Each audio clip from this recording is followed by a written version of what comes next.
लखनऊ में MSCT bar association की नवनिर्वाचित कार्यकारिणी का शपथ ग्रहण समारोह आयोजित किया गया। आयोजित कार्यक्रम में निर्वाचित पदाधिकारी दुर्घटना दावा अधिकरण दक्षिणी राजेश उपाध्याय व पीठासीन अधिकारी उत्तरी रेखा अग्निहोत्री की मौजूदगी में पद एवं गोपनीयता की शपथ दिलाई गई। इस शपथ ग्रहण में राज्य महिला आयोग उत्तर प्रदेश सरकार की उपाध्यक्ष अपर्णा यादव मुख्य अतिथि के तौर पर शामिल हुई और नई कार्यकारिणी से अपील की है कि वह बार और बेंच के मध्य आपसी सहयोग से मिलकर काम करेंगे। साथ ही जो भी उनकी समस्या है वह जल्द पूरी करने का प्रयास करने का आश्वासन दिया। लखनऊ एमएससीटी बार एसोसिएशन के अध्यक्ष पद पर दीपक प्रकाश वाजपेयी, महामंत्री सत्यनारायण यादव कोषाध्यक्ष पद पर रितेश कुमार श्रीवास्तव, वरिष्ठ कार्यकारी के पद पर अनुपम श्रीवास्तव और अन्य पदों पर सभी पदाधिकारियों ने अपने अपने पद पर शपथ ग्रहण किया और आम अधिवक्ताओं की समस्याओं को दूर करने का भरोसा दिलाया है। यहाँ पे प्रिय अधिवक्ता हैं और ये सभी न्यायपालिका के सिपाही हैं। आज आप सभी लोगों ने जिन्होंने यहाँ पे पद ग्रहण किया है, अपना जो है शपथ ग्रहण समारोह में मुझे बुलाया है, मैं बहुत ही ज़्यादा गौरवान्वित महसूस कर रही हूँ कि मुझे इतने पुनीत कार्य का मुझे लगता है कि मैं इसकी सहभागी बनी हूँ और शपथ दिलाने में मैंने इतना बड़ा कार्य किया है। इसलिए आपको मेरा विनम्र प्रणाम है सभी को, और आप हैं उनको भी मैं बारंबार प्रणाम करती हूँ। और मैं बस इतना ही बोलना चाहती हूँ कि हमारे बीच में जो है न्याय को लेकर के बहुत सारी चीज़ें आजकल चल रही हैं। मैं वुमेन कमीशन से हूँ, आपको पता होगा, और महिलाओं के लिए जो लॉज बने हैं कहीं ना कहीं उसमें कह लीजिए सामाजिक रूप से नैतिक जो गिरावट आई है उसमें उसका मिसयूज भी बहुत हुआ है।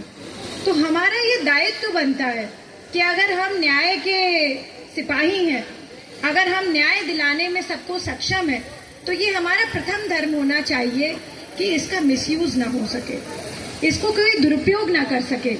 क्योंकि बहुत ज़्यादा आप देखिए, आधे से ज़्यादा अगर कमीशन के पास, मैं आज वुमेन कमीशन बात कर रही हूँ, अगर हमारे पास अगर एक दिन में 50 केस आ रहे हैं या 100 केस आ रहे हैं, तो उसमें 20% केस मैं दावे के साथ कह सकती हूँ कि वो फर्जी केस होते हैं। वो ये केस होते हैं कि जिसमें जो है अमूमन जो है पुरुषों को फंसाया भी जाता है। इस पे गुस्सा मत हो, मगर ये सच बात है, इसको हमें एक्सेप्ट करना पड़ेगा।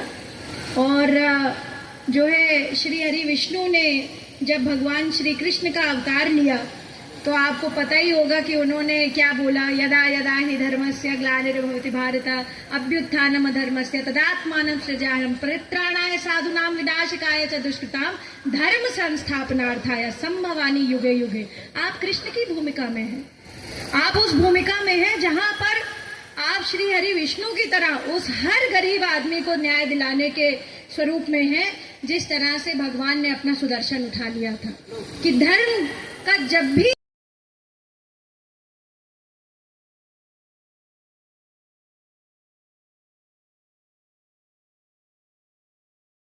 आज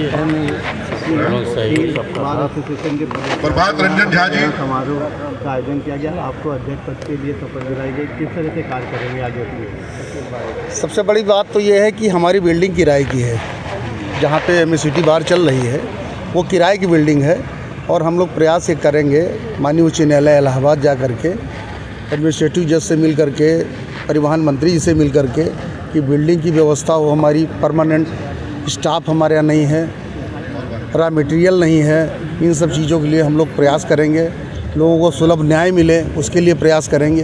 यही सारी हमारी प्राथमिकताएं हैं। महिला आयोग जी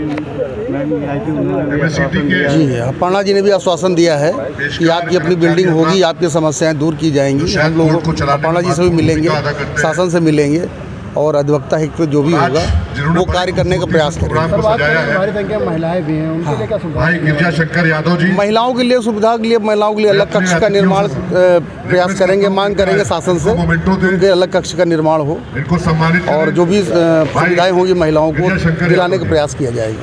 क्या संदेश देंगे अधिवक्ता भाइयों? अधिवक्ता भाइयों को यही संदेश देंगे, अधिवक्ता भाई मेहनत करें, ईमानदारी से कार्य करें और पैसा कमाएं।